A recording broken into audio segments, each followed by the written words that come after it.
It's all quiet in the underground bunker. Doors closed, locks bolted. But the Great One isn't just resting on his laurels. He's making sure your weekend is even better by giving you his best. This is the best of Mark Levin. What's taking place in these cities and in these blue states, ladies and gentlemen, is nothing short of breakaway government.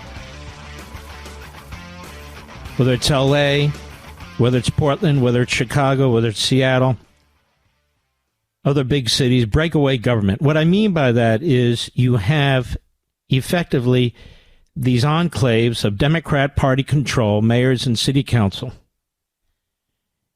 mostly in blue states with Democrat governors, that will not allow the federal government to enforce federal law under our federal Constitution, in this case, the immigration laws and deportation. We now have instances where mayors have told the local police to stand down.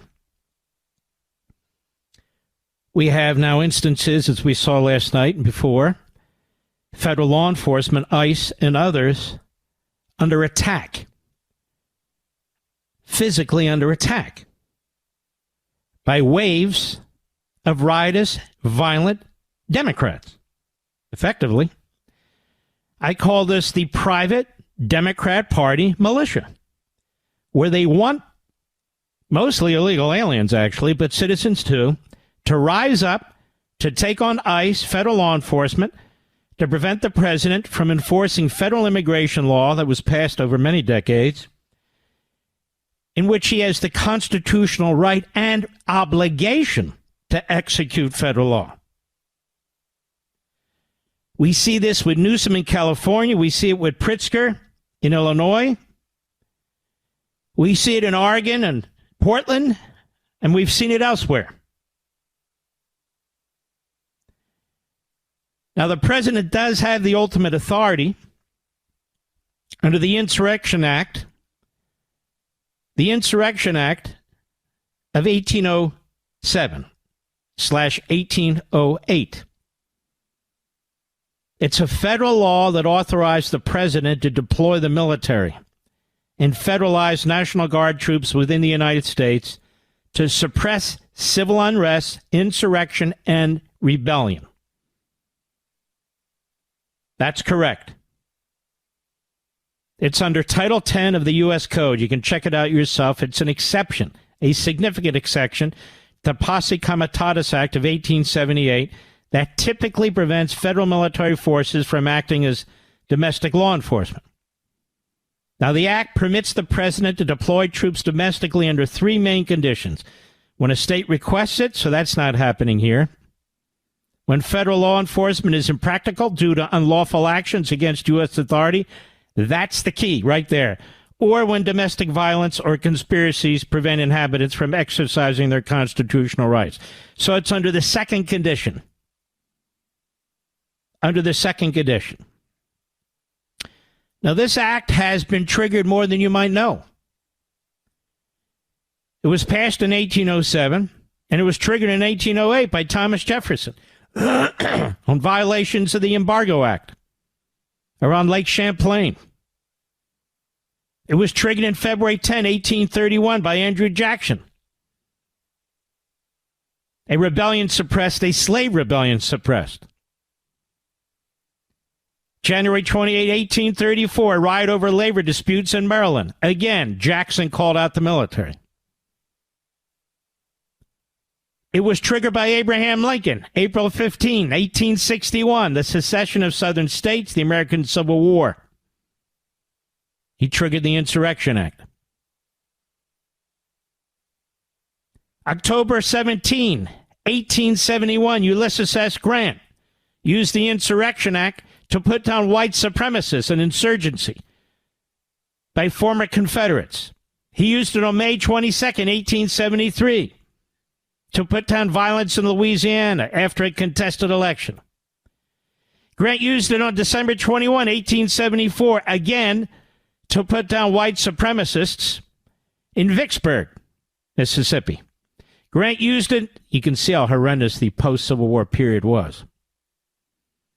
used it in 1874 to put down an attempt by white supremacists to overthrow the government in Arkansas. Grant used it again, September 15, 1874, to put down a coup in Louisiana. He used it again, October 17, 1876, to put down white supremacist paramilitaries in South Carolina. October 7, 1878, Rutherford B. Hayes used the Insurrection Act. There was a war between rival business gang factions in Lincoln County, New Mexico. Chester Arthur, May 3, 1882, gang violence in the Arizona Territory, gang suppression. He used it. Grover Cleveland, November 7, 1885, and February 9, 1886, riots against Chinese citizens in the Washington territories occurred in 1885 and 1886. He sent in the military to protect them. Woodrow Wilson used the Insurrection Act, April 28, 1914, to strike an uprising in Colorado. Warren Harding used it August 30, 1921, to stop a strike and uprising in West Virginia. June 21, 1943, Franklin Roosevelt to stop a race riot in Detroit. September 23, 1957, you might recall this one, Dwight Eisenhower called in the National Guard. Black students were being prevented from going to high school in Little Rock. September 30, 1962, John Kennedy used the Insurrection Act, siege and riot at University of Mississippi due to racial integration. June 11, 1963, used it to Governor Alabama, who forbade black students from attending school in Tuscaloosa. September 10, 1963, John Kennedy used the Alabama National Guard, again, to open up integration to schools to black kids. Lyndon Johnson, he used the Insurrection Act. Alabama policemen were suppressing protesters in Selma. July 24, 1967, again, riots in Detroit, to put down the riots in Detroit. April 5, 1968, Johnson used the Insurrection Act to put down riots in multiple states after the assassination of Martin Luther King. November 24, 1987, Ronald Reagan used the Insurrection Act. I was there when it happened. The riot in Atlanta over announced deportations of Cuban detainees. I was chief of staff to the Attorney General. I was the top point staffer working with the Attorney General in the White House, among many other agencies.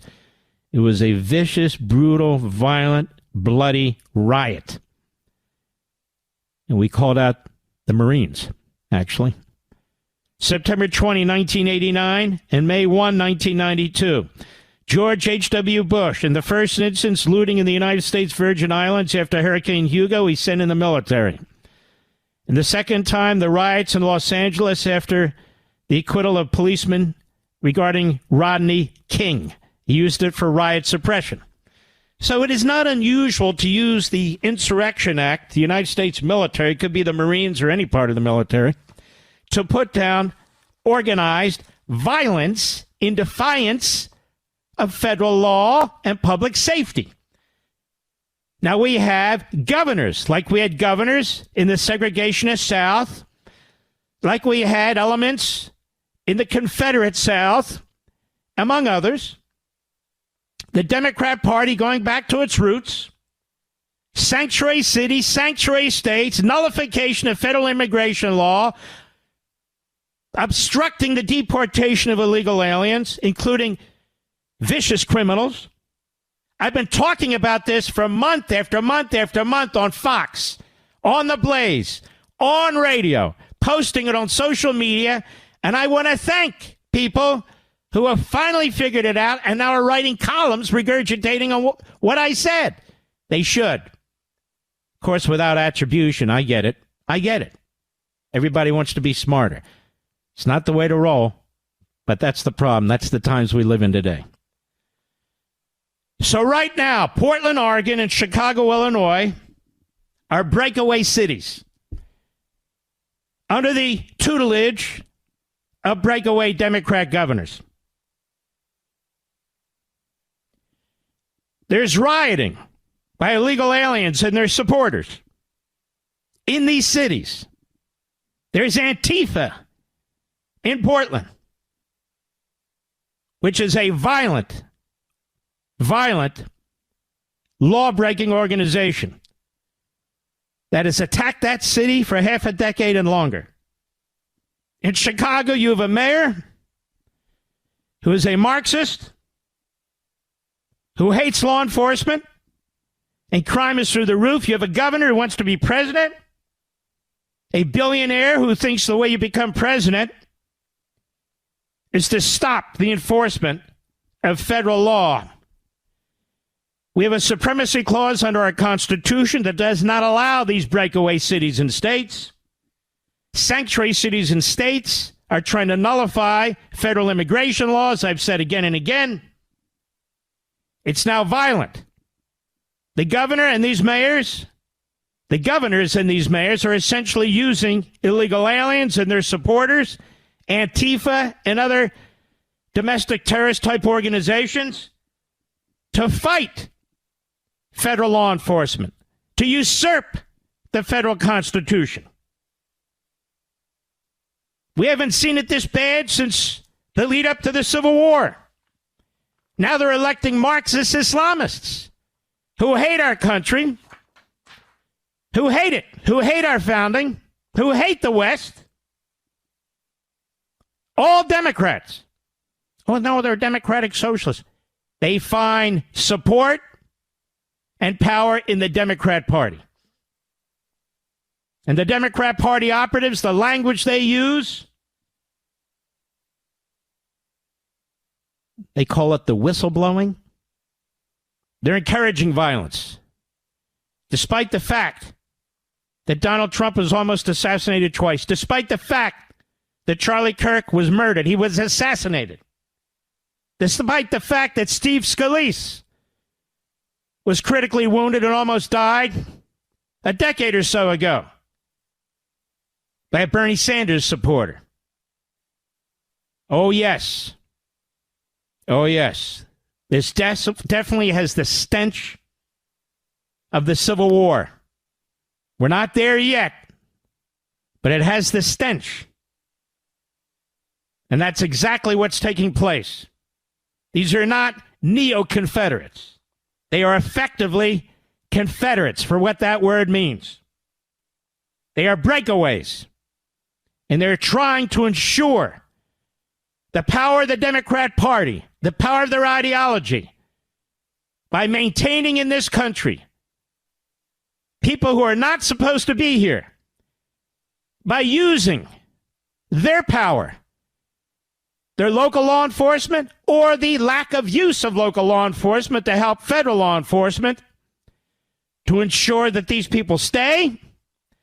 And there's one other thing that is truly notorious. They're sending a signal to the U.S. Supreme Court on birthright citizenship. And this is my great fear, that they will intimidate enough of these justices. There is literally zero constitutional basis for birthright citizenship. There's not a single statute that codifies birthright citizenship. But these breakaway cities and states are making it abundantly clear that they are prepared to go full-bore violent. And so are their rogue, detestable, activist, radical federal judges. Mark Levin.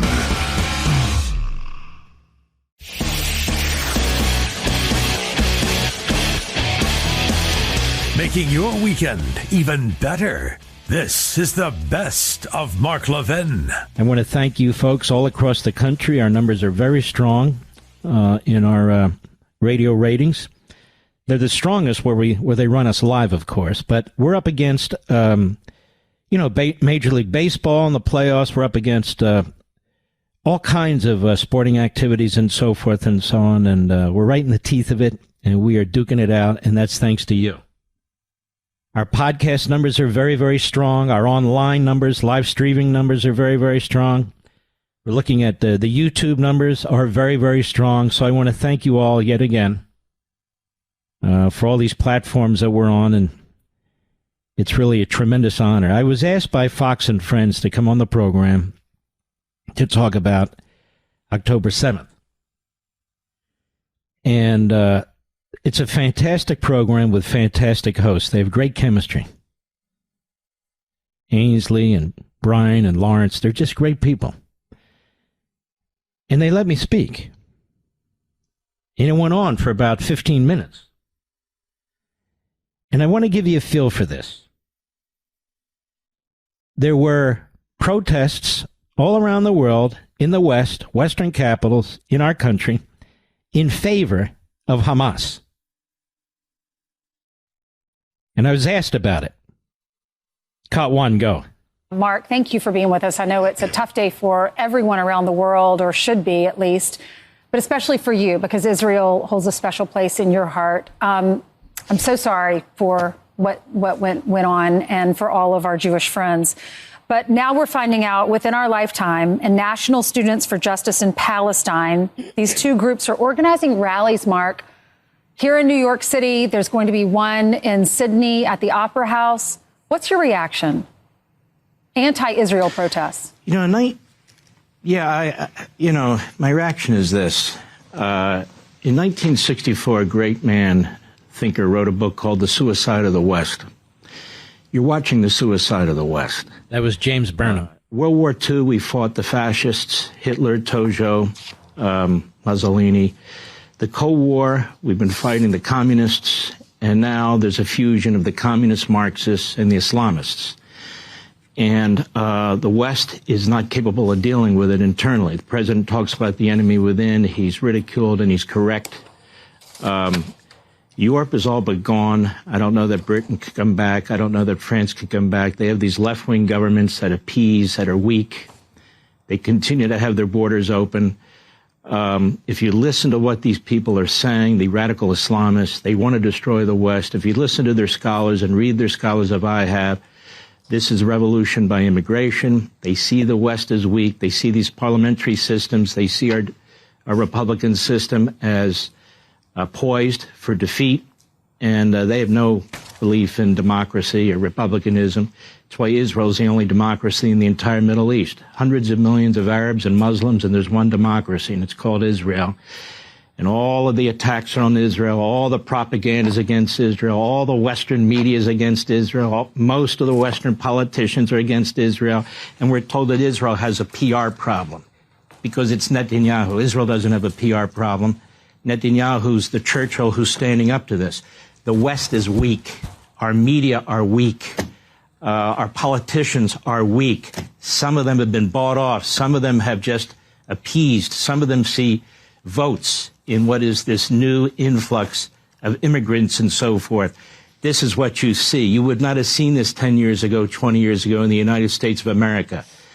2 years after 1,200 innocent young human beings were slaughtered, raped, butchered, videotaped in the greatest attack since the Holocaust on Israel. 9/11 was the greatest attack on America since World War II and Pearl Harbor. Who did it? The same Islamists hit us on 9/11 as hit Israel on October 7th. And whose fault is it? Israel's fault? I mean, this shows you a sickness and a weakness in the West. And it is very important that we get the hostages out. But it's also important that Hamas is destroyed, because they will come back again. It is an ideology that doesn't die. This is out of the 7th century. These are primitives. These are barbarians. It is a bloodlust. The more torture, the more starvation, the more people they kill, the happier they are, the more successful they are. That's the ideology. The West doesn't understand the ideology, or people in the West don't want to deal with it. Our diplomats, for the most part, don't understand the ideology. They're looking, I need a deal today, I need a deal next month, I need a deal this. That's fine. But if Hamas comes out and survives after all of this, then they've won. And that's the way they view it. And unfortunately, I agree with that. Now, let us look at this. The fact of the matter is you have 1,152 Israeli soldiers that have died in this war. That's the equivalent of 40,000 American soldiers. There would be less IDF deaths if the IDF and Netanyahu and Israel were, as the Western media say, that is, just seeking genocide. That war in Gaza would be over in less than a month if the Israelis used the firepower they have in Gaza. But it doesn't matter. We still have news sites, including Israeli news sites, American news sites, who continue to talk about the casualty numbers that are fed to them from Hamas. No matter how many experts from the Wharton School and others say it's not possible what they're talking about, the death of children and the death of women. It doesn't matter. They keep pushing it because they push an agenda. It doesn't matter that the New York Times used phony photos on the front page of its newspaper. You know, during the Holocaust, we had black and white films, largely thanks to Eisenhower, who said, I want you to get your TV crews in there, and I want these so people see what happened. We have film after film after film. People can see it online. You don't have that in Gaza. Instead, you have phony pictures. Instead, you have propaganda coming from Hamas that uses its hospitals, its mosques, that slaughters its own people. I mean, truthfully, we have 250 hostages taken. It's crucial that we get back those who are alive and the bodies of those who have been killed, because in the Jewish faith, it is important to get the body back. There's a belief in the Jewish faith that the body and earth, in many ways, are one. That's why it's crucially important. But that said, you now have, and I'm looking at the updated number again, 1,152 Israeli soldiers. 40% of whom are under the age of 21. That's the equivalent in the United States. It's a nation of 9 million people, of 35,000 to 40,000 soldiers. And I would ask my fellow Americans this question. If the drug cartels came across our border in Texas and slaughtered 35,000 to 40,000 people in 5 hours, took pictures of it, took movies of it, the raping, the pillaging, the decapitating of babies, and then on the way out, they grab another 10,000 as hostages and secrete them somewhere in Mexico. What the hell would we do about that? Would we say 2 years is too long? Would we care what the international press has to say? Would we care what these Islamist imams in Dearborn, Michigan have to say? Would we care? No. You have an Israeli army that has their enemy finally surrounded after being pulled back by the Biden administration. You've had these spurts and starts on negotiations, mostly as a result of the international community. They've now surrounded the enemy in the city of Gaza. And what are they told to do? When Berlin was surrounded, what did we do? What did we do during World War II? When the Japanese wouldn't surrender unconditionally, we didn't continue to negotiate with them, did we? We had to destroy them. You can't win a war if you don't destroy the enemy. We talk about forever wars. Well, they'd like to end it. Hamas is surrounded, and Hamas is now negotiating. Negotiating for what? Effectively, it's survival. The Israelis could finish them off. People say, this got to get over. The pictures are too much. The PR is bad. This is why I don't think we could win World War II today with the kind of people in diplomacy around the West and so forth. They'd be showing the pictures of Dresden. They'd be showing the pictures of the Battle of the Bulge, how horrific it was. They'd be talking about all the civilian deaths and so forth and so on. I don't think we could win World War II today with the psychology and the mentality. And here's the thing. We're not losing anybody. We're here in the United States observing what's taking place. And we're saying this can't go on much longer. Shouldn't the Israelis decide what needs to be done to survive? They are surrounded. This is a tiny country the size of New Jersey with a population of a small to mid-sized state in the United States. Mm-hmm. They've defeated Hezbollah. They're trying to defeat Hamas. They've defeated Iran primarily. They're still fighting the Houthis. A tiny country surrounded by hundreds of millions of people, by 27 countries that are supported by the Russians and the communist Chinese. They are the David against the Goliath. And yet, look how the propaganda has worked. The West, I hate to say it, but it's a wake-up call. The West is dying right now in front of your eyes. Now, I know it's tight, Rich. Let's try and squeeze in cut 2 that will finish my interview. Go ahead. Yeah, you see London, you see Paris, you see what's going on in both those countries. That's our future, you believe, in 5 years. And I hear you, especially when what we're about to do, who we're about to elect as mayor in New York City, and what we've seen go on over in Michigan. Al Jazeera is telling Arabic, said the meeting and the Red Sea resort is so far very positive. They got the 20-point plan that Trump put out there. They're working through it. They're working on logistics of getting the hostages out. 20 plus are supposed to be alive. Number one, do you think it's a good thing if this plan is followed through on, and what do you expect to see happen? First of all, we have a great president who's trying to do something about this.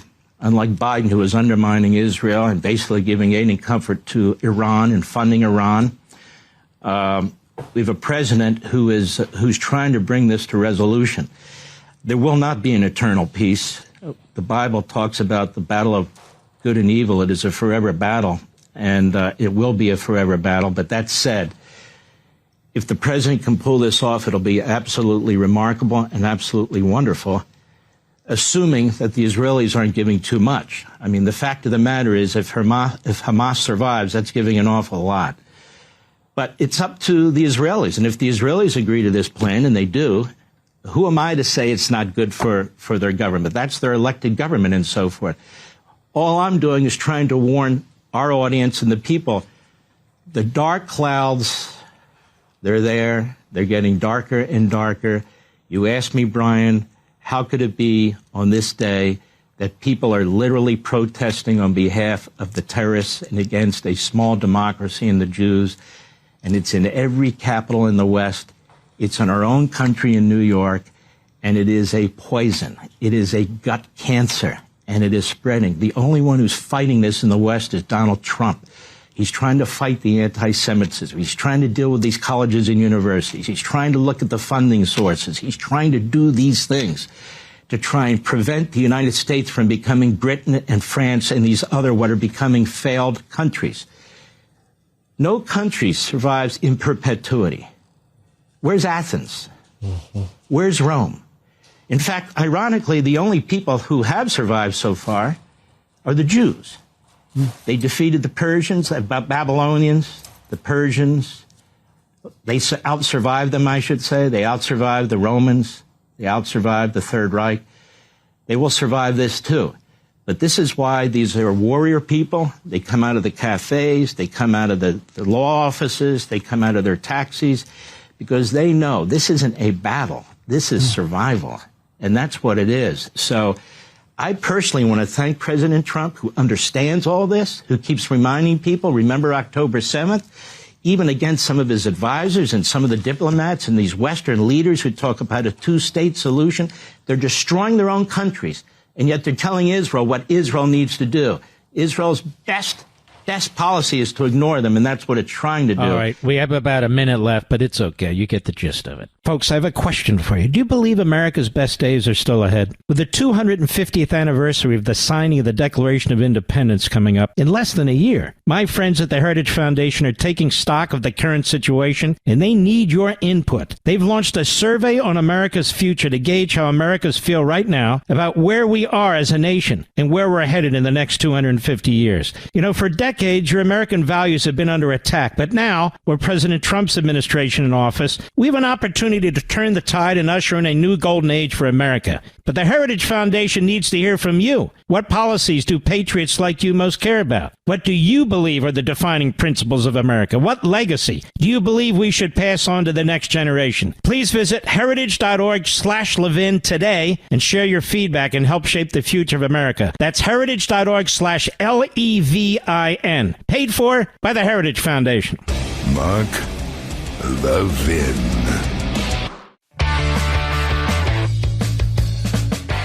You're listening to the best of Mark Levin. The Insurrection Act has been used at least 20 times in American history, starting in 1808 by Thomas Jefferson, as we discussed the other evening. It was passed in 1807 because there are insurrections that occur in various parts of the country from time to time.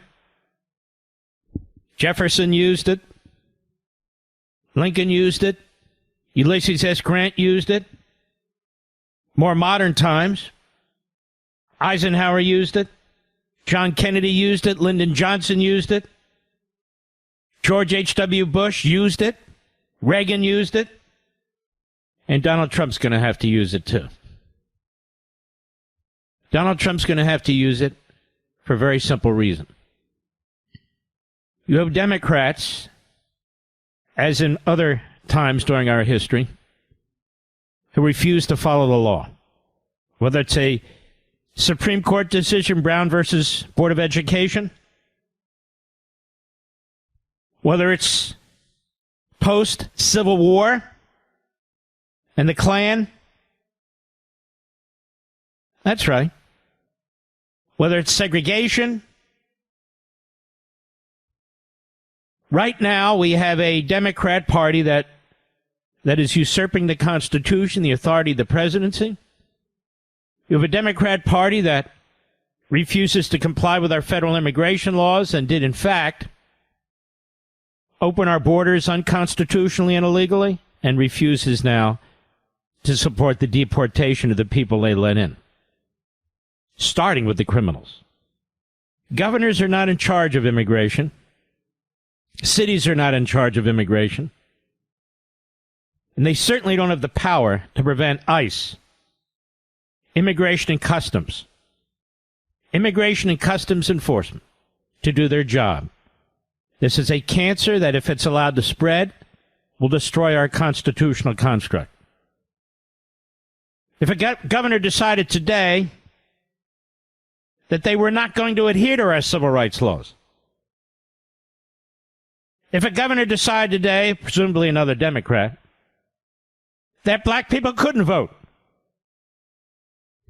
and if the governor used local and state police powers to prevent it, we would all agree, would we not, that the president should prevent that governor from conducting himself or herself the way that they are, even if it means employing the Insurrection Act. So here we have a situation where we have international foreign criminal gangs. We have individuals who have killed people, who have raped people, drug smugglers that were let into our country lawlessly, unconstitutionally by the prior regime. And we have a president who's trying to uphold the Constitution, who's being accused of trying to militarize our cities by demagogic, highly political governors who want to be president. The Insurrection Act is to prevent insurrections. That's an insurrection. Governors are not free, neither are cities, of course, to nullify federal immigration law. In fact, the federal government's not free to nullify federal immigration law the way Biden did. This is precisely what's taking place. As I've told you now, I'm seeing columnists write about what I've been saying for months. Columnists. Low-rent writers who provide no attribution because they weren't taught ethics. Basic, common ethics. This must be 1859, they say, Mr. Producer. Maybe it's like 1861. Maybe we're talking about neo-Confederates and so forth and so on. I've talked about this till I'm blue in the face. Here, The Blaze and Fox. So these are not new thoughts. They are my thoughts. People always ask me, what can I do to become a better writer, a more popular writer? Use your own head and stop stealing from other people. That would be a good start. You'll notice all my books have extensive endnotes. There's a right way to do things and a wrong way to do things. But I digress. I'm just trying to clean up the form, trying to clean up our movement a little bit here. But that's exactly what's taking place. We'll stay on top of it. And there is so much to get to. James Comey was arraigned today. And, of course, the Democrats are out there telling us this is retribution. This isn't retribution. This man did so many unethical things in such horrendous ways. We've never seen an abuse of power like we've seen from James Comey. Folks, I have a question for you. Do you believe America's best days are still ahead? With the 250th anniversary of the signing of the Declaration of Independence coming up in less than a year, my friends at the Heritage Foundation are taking stock of the current situation, and they need your input. They've launched a survey on America's future to gauge how Americans feel right now about where we are as a nation and where we're headed in the next 250 years. You know, for decades, your American values have been under attack, but now, with President Trump's administration in office, we have an opportunity to turn the tide and usher in a new golden age for America. But the Heritage Foundation needs to hear from you. What policies do patriots like you most care about? What do you believe are the defining principles of America? What legacy do you believe we should pass on to the next generation? Please visit heritage.org/Levin today and share your feedback and help shape the future of America. That's heritage.org/LEVIN. Paid for by the Heritage Foundation. I was invited on America Reports. It's a wonderful show, and I was on around 2 o'clock. And here's what I said to John Roberts and Sandra Smith. Great show. Cut one, go. So Pam Bondi made the case yesterday that the grand jury that handed up the indictment against Comey is a fairly liberal grand jury. But it is one thing to get a grand jury to indict. We all remember the ham sandwich idiom. It's quite another thing to prove to a jury in a court of law that Comey willfully and knowingly lied to Congress. Is there, in your mind, the evidence to prove that? Well, here's the problem, John. By the way, thank you. And Sandra, you have a great show. I really enjoy it. Thank you. The fact of the matter is Comey is a serial liar. The fact of the matter is Comey is a serial leaker. The fact of the matter is he absconded with government documents. He gave one to a law professor at Columbia University to leak to the New York Times. The fact is that he interfered with the election in 2016, the president's transition, and his presidency. So the fact is he's a scoundrel. The fact is he did more to interfere with any election than Russia and China combined. The fact is, I say this as a former Justice Department chief of staff who had wonderful FBI directors, he brought great disrepute to the department and the FBI, and we never want to see the likes of him again. Now, we have a Biden judge, so that's one strike against us. Whether or not they are able to prove this specific case, I don't know. That's what the whole trial process is for, and we'll find out. I'm not big on sitting back and saying, well, you know, was it before the fact or after the fact that this man authorized it? The truth is he's where he belongs. And the truth is he's very, very lucky that these other instances of where, in my view, he violated his oath, or he at least was unethical and immoral, haven't been brought in some form of a codified charge because it may not exist. But the fact is that he is a scoundrel. He is a saboteur. He's all the things that people say he is based on his record, based on what he did. And they're trying to act like he's some kind of great Martin Luther King or something like that. I'm innocent. I'm standing up. I want my day in court. Okay, you got your day in court. So congratulations.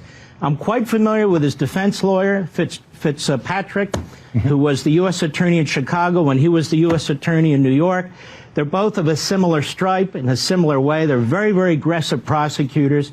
You might recall that Comey went after Martha Stewart on false statements. She served 5 months in prison. A lot of people think he did that because she was really the first billionaire woman, and he wanted to pad his resume and so forth because he always wanted to be FBI director. So there's a lot of stuff that's been going on with him, with some of these other federal prosecutors that have finally been exposed. Now, as for these Democrats wringing their hands about authoritarianism and dictatorships, after we now know what happened to 8 Republican senators and 3 House members under Smith, who they haven't even criticized yet, that Merrick Garland ran the most corrupt Department of Justice ever, and that guy's never called to account. You never even hear his name. Deputy Attorney General, these 2 people were in charge of it. The idea that they're interfering with elections, the idea that they tried to take down Trump. Comey was involved in the Obama plan back in 2016 with the false CIA report and all the rest of it. These people are like the mob. And so when I have to hear them go on about, well, will the jury convict, and what are we going to do? And it's the honor of my life to represent this guy. I would say to his lawyer, well, then you need to get a little bit more of a life, because if it's the honor of your life to represent this reprobate, that's pretty unbelievable. Meanwhile, he's on TV all the time. This guy Comey's on TV all the time, commenting on everybody else's justice, commenting. And so I think this. I don't know what's going to happen. Even the people who come on and say they know what's going to happen, maybe they're right, maybe they're wrong. I'm just glad it's happening. Mm-hmm. I'm glad he's there. I'm live now. I'm glad he's where he belongs. Cut 2, go. Lindsey Graham agrees. He teed off on this last night. Mark, listen here. If they did this without good reason and without cause, I'm going to sue the crap out of these people. We've got new people in town to clean this mess up. And my goal is not to do this to Democrats, to make sure it's never done to anybody in the future. And those of us that were wronged, if we were wrong, pay a price. Pay a price. This needs to come to end. And the only way it will come to end is for people to pay a price. So I'm wondering if anybody will pay a price, Mark. Here's what I want to know. You know, this guy's a rogue prosecutor, he's special counsel. He did a lot of things outside the box. We talked about it here many times over the years. Mm-hmm. Who knew about this? Yeah. You don't monitor phone calls by United States senators without some kind of approval by the Attorney General or the Deputy Attorney General, some kind of knowledge by White House counsel. This is a much, much bigger scandal, and it is a big damn scandal, than what we're looking at right now. Again, my experience at the Department of Justice as Chief of Staff to an Attorney General, no prosecutor is going to start monitoring United States senators without the Attorney General knowing about it, without somebody in a higher position knowing about it, without the FBI director knowing about it. So this is another one of those scandals in the Biden regime that I think either goes to the top or close to the top. Yep, I'm back live. It is a big deal. And on Saturday's Life, Liberty, and Levin, we're going to have Senator Ron Johnson, one of the best. He was one of the ones they were monitoring because he has been a burr on their saddle for years as he's pursued the corruption of the Biden regime. And I'm sure he's got a lot to say about it. So we'll want to hear from him, among others. Mark Levin.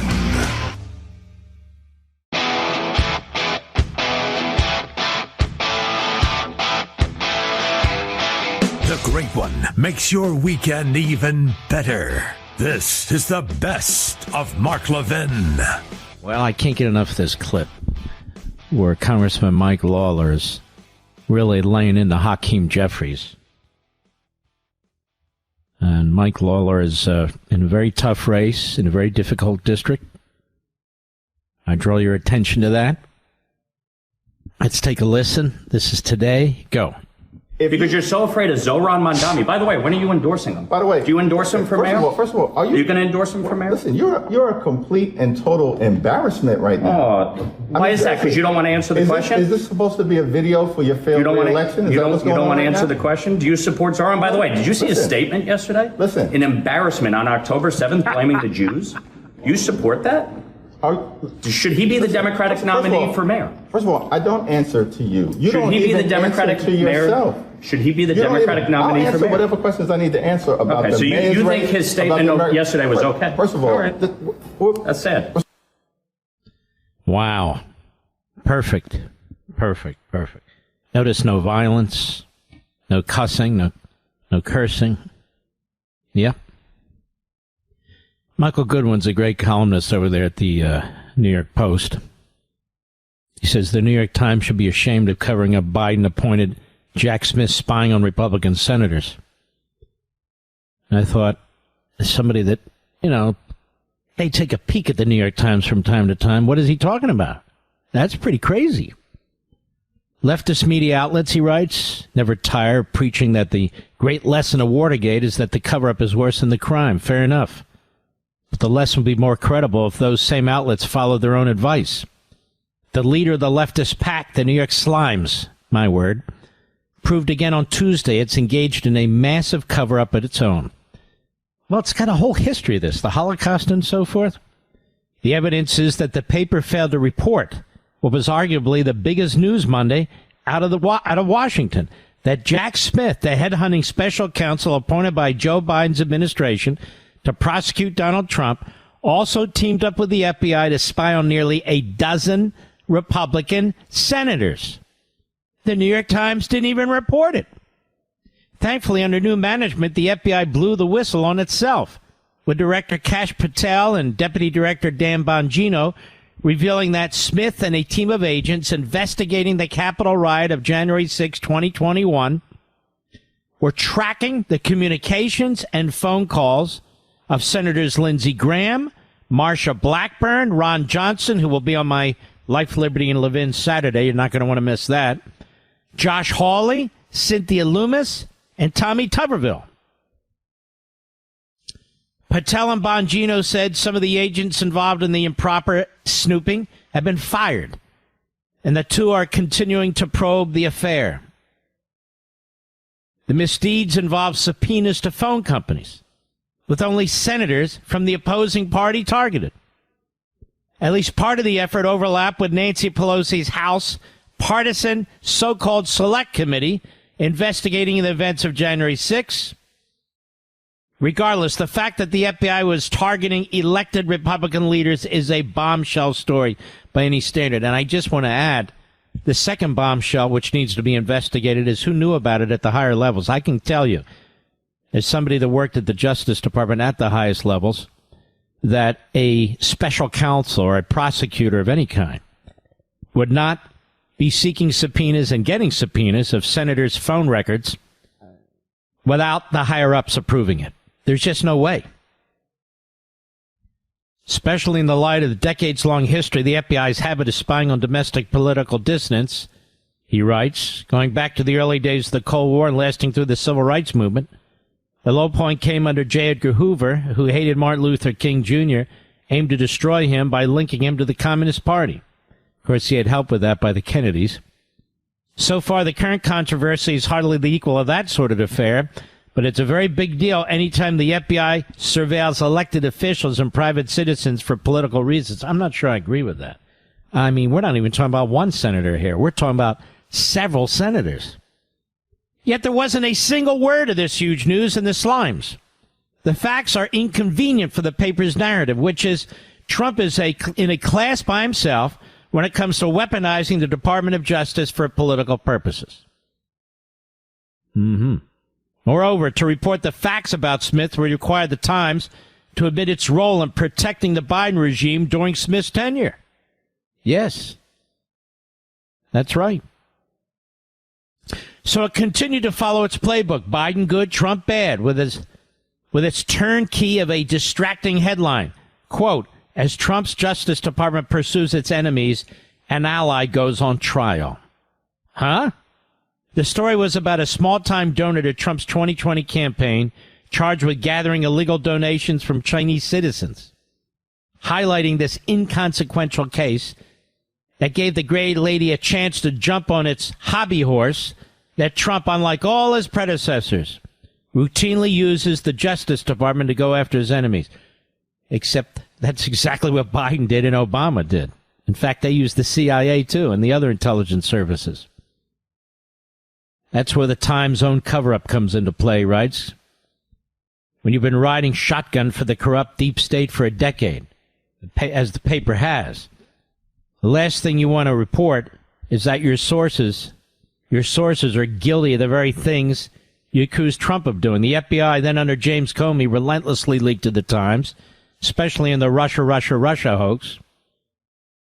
The paper proved itself a loyal errand boy for whatever lies Comey and his band of dirty cops wanted to spread to hobble the new president. More to the point, the paper's editors know their claim that Trump alone politicizes law enforcement is false because of the recipient of these leaks.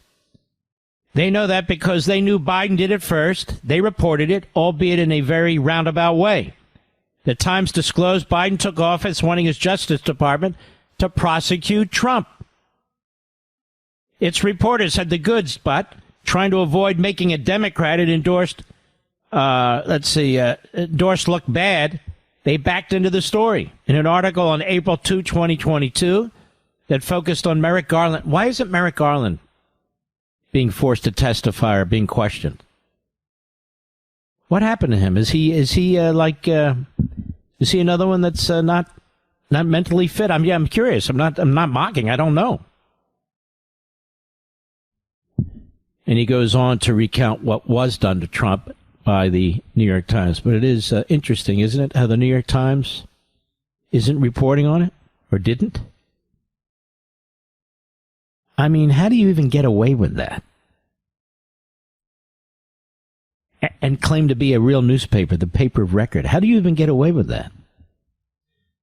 You know, Jim Trusty and I were talking last evening about how this propaganda from the Democrats and what you see happening with ICE and the assassination of Kirk and the assassination attempts against the president and the assassination of the young couple that worked for the Israeli embassy and on and on and on, and how the Democrats just keep going on and on, the left keeps going on and on, that this could happen again.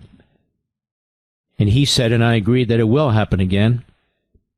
And so here we have, from WUSA Channel 9 in Washington, D.C., a large cache of homemade destructive devices. Court documents give insight into arrest of a man with Molotov cocktails outside the Washington, D.C. Cathedral. Court documents are giving new insight into the arrest of a man accused of having a tent of explosives on the steps of a high-profile D.C. cathedral last weekend. Metropolitan Police Department said Louis Geary, 41, had set up a tent on the steps of the cathedral at St. Matthew's the Apostle on Rhode Island Avenue Northwest and refused to leave Sunday morning. Court documents obtained by WUSA 9 showed the police officers were helping clear the block of special religious event at the cathedral. One officer noticed Geary on the top of the steps shortly before 5:15 a.m. The officer reportedly told Geary that he needed to move the tent he had erected on the stairs off the church grounds. That's when Geary allegedly refused and told the officer, "You might want to stay back and call the federales. I have explosive bombs." Sergeant came to help and told Geary she was the bomb squad. Court documents describe Geary as sounding agitated as he spoke through the tent, and the sergeant told Geary that there was going to be an event and they needed him to move. He allegedly admitted that he was aware of the event before threatening to throw an explosive bomb out of the tent. "You want me to throw one out?" Geary quoted, saying in the court documents, "I'll test one out in the street. I have 100 plus of them. If you just step back, I'll throw one in the street. No one will get hurt. There'll be a hole in the street. If you just step back, I'll take out that tree. No one will get hurt. There will just be a hole there, a tree where a tree used to be." You see, it's the nut jobs. Some of them aren't nut jobs. Some of them are very, they're just craven. But nut jobs are triggered by this propaganda and so forth. While trying to de-escalate the situation, the sergeant agreed to look at something Geary had written upon opening the tent. Sergeant saw a butane light in Geary's hand and several pages of torn-out notebook paper with writing on it. The paperwork was reportedly titled "Written Negotiations for the Avoidance of Destruction of Property via Detention of Explosives." It allegedly revealed Geary's significant animosity towards the Catholic Church, members of the Jewish faith, members of the Supreme Court, and ICE. See, it's perfect. Catholic Church, Jews, the Supreme Court justices, and ICE. All of which are on the hit list of the Democrat Party. Yeah, pretty sick. Mark Levin.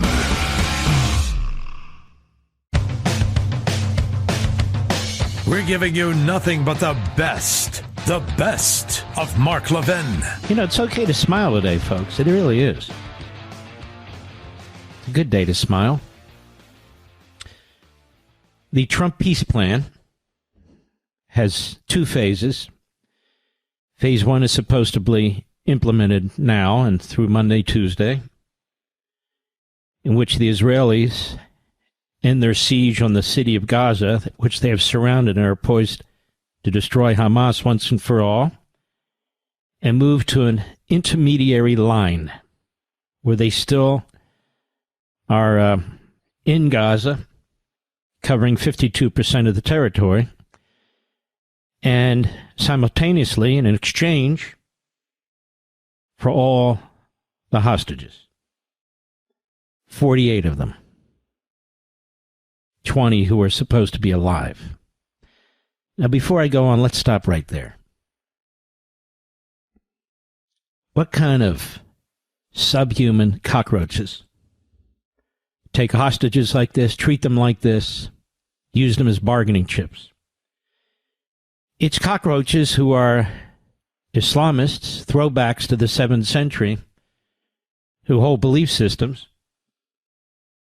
in which the more people you kill, the more horrible the death, preferably debauchery and torture and rape as you're murdering them, preferably in front of their loved ones, burn them alive, decapitate them, and all the rest, the most horrible things you can think of. They believe that that's how they serve God and that's how they'll go to heaven. If you don't have an understanding of who these people are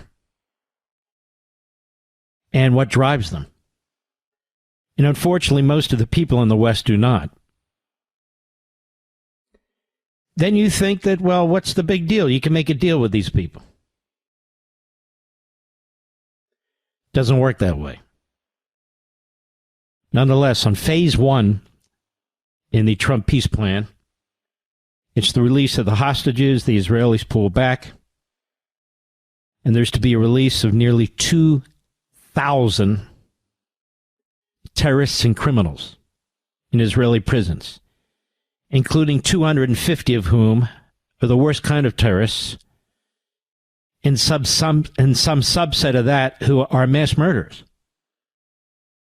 Of course, we would never do this.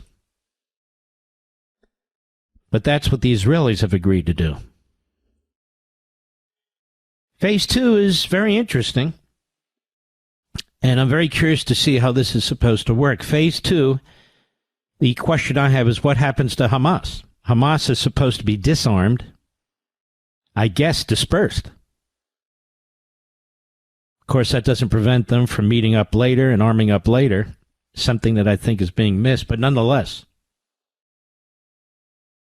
disarmed and removed from Gaza. Now, according to reports, and who knows how accurate they are, this is an area of resistance for the terrorists. We shall see how this works out. Phase 2 will be more interesting. Now, keep something else in mind. At least as the agreement was written, even though there have been apparently some changes, if Phase 2 isn't executed, all bets are off. Now, this is the genius, actually, of the Trump plan. The hostages get out under Phase 1. Now, Phase 2 has all these particulars, these details, many of which we don't know yet, that I guess they're trying to work out, involving the governance there, involving Hamas, the disarming of Hamas, the demilitarization of Gaza, all these things. And so Phase 2 will be much more complicated, won't it? And this is what we will keep our eye on. Now, the fact of the matter is there's not another person who could have even brought the situation there to this point. There's simply not another. Trump is historic, and he is iconic. And as you will learn if you watch Saturday's Life, Liberty, and Levin from the Israeli ambassador to the United States, Ambassador Leiter,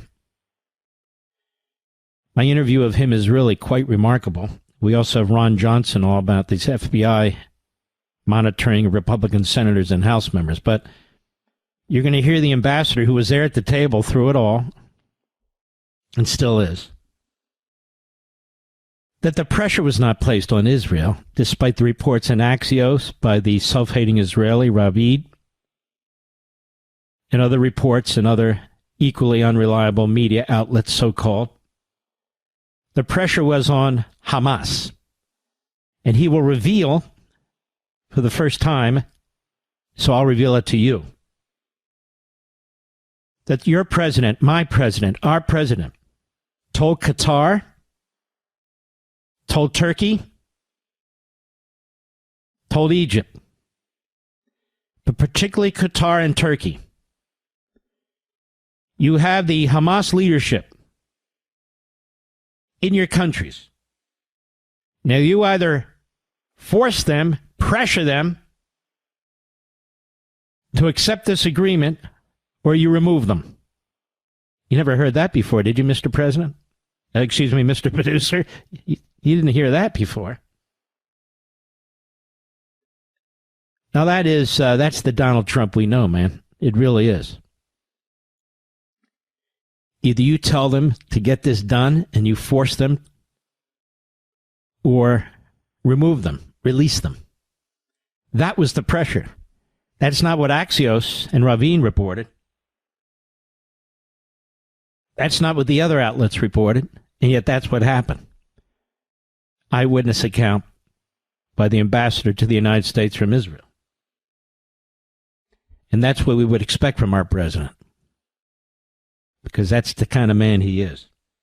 Folks, I have a question for you. Do you believe America's best days are still ahead? With the 250th anniversary of the signing of the Declaration of Independence coming up in less than a year, my friends at the Heritage Foundation are taking stock of the current situation, and they need your input. They've launched a survey on America's future to gauge how Americans feel right now about where we are as a nation and where we're headed in the next 250 years. You know, for decades, your American values have been under attack, but now, with President Trump's administration in office, we have an opportunity to turn the tide and usher in a new golden age for America. But the Heritage Foundation needs to hear from you. What policies do patriots like you most care about? What do you believe are the defining principles of America? What legacy do you believe we should pass on to the next generation? Please visit heritage.org/Levin today and share your feedback and help shape the future of America. That's heritage.org/LEVIN. Paid for by the Heritage Foundation.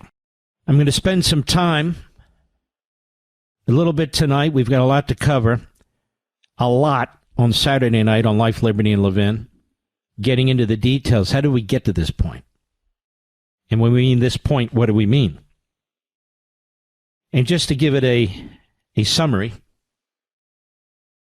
we got to this point for two reasons. Benjamin Netanyahu, the greatest prime minister in the history of Israel, the longest serving prime minister in the history of Israel, decided he was going to defeat Hamas. And that included the need to defeat Hezbollah in Iran. Why? Because you might recall Hamas, Hezbollah, and Iran actually were planning a simultaneous attack from the south, the north, and the east against the country of Israel. Hamas jumped the gun. But Hezbollah was poised with 180,000 long and mid missiles. Remember all that? And of course, Iran was poised with 3,000 ballistic missiles, we would later learn. Israel had to do urban fighting, door to door, street to street, like our Marines had to do in Iraq. And yet, they were forced to feed the citizenry of the enemy, and their own faith prevented them from obliterating Gaza over a period of weeks, the way we, and I believe rightly so, obliterated city after city in Europe and the Far East during World War II. Little good did it do for Israel, given the Western media and Western academia, given the enemy within, as they were accused of something they exactly chose not to do. Starving the Gazans when they were feeding them. Hamas was starving them. And genocide when they were giving notice to the citizenry there to get out of the way. Israel won no points for what it did. but it lost many more IDF soldiers as a result. They defeated Hezbollah for all intents and purposes, destroyed their entire leadership, destroyed their generals, basically their lieutenants in the militia, with the beepers and the iPhones. They blew out much of Hamas's leadership. They blew out much of Iran's leadership. In fact, they defeated Iran in 12 days. And we came in and blew out their nuclear sites, crucially important. So Israel, fighting an urban war in Gaza, blowing out Hezbollah, for all intents and purposes, in Lebanon, thereby covering its southern and northern flanks, and defeating Iran in 12 days, blowing out their ground-to-air missiles, their Soviet defense systems, Russian defense systems, taking out much of their leadership, and then surrounding Hamas. So there'd be no peace talks, but for the fact that the Israeli military was able to do what the Israeli military did. And when you think about it, it's amazing. A nation of 9 million, surrounded by hundreds of millions. Nation the size of New Jersey, surrounded by massive Arab countries. And look what they were able to accomplish. That's number one. Number two, the election of Donald Trump. Crucial. Joe Biden had been funding Iran. Joe Biden helped Iran fund its nuclear program by lifting sanctions directly and indirectly, and by direct payments to Iran, hoping to buy them off. We also had individuals within our own government who were back channeling to Iran, individuals who still have not been held to account. You had Blinken, you had Sullivan, you had Harris, and of course Biden. It was a disaster. Donald Trump's elected president, the best friend the state of Israel's ever had in the Oval Office. He reverses every single Biden policy, including the continuation of the sale of ammunition and weapons to Israel.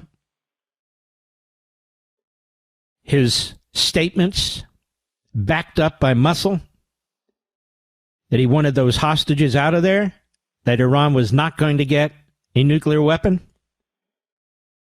Presidents had said that before. Trump meant it. Particularly when President Trump ordered the strikes on the nuclear sites. That sent a message throughout the Arab world, the Muslim world, the entire world. That sent a message. Donald Trump was opposed by the Democrats. He was opposed by our media. He was opposed by the UN. He was opposed by Europe. He was opposed by the Neanderthal Jew-hating isolationists, the self-appointed fake MAGA podcasters. And he did it anyway.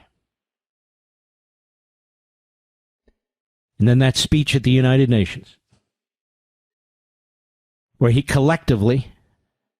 we looked at the world collectively, every leader of the world. He denounced the institution as failing to even pursue peace. He denounced the institution as anti-Semitic. He denounced many of its member states of undermining basic human principles and civil liberties, destroying their own countries with open borders, in a tour de force like we've never seen before. And in the Arab world, he gave them an opportunity, diplomatic and economic, to work closer with our country to benefit them and us.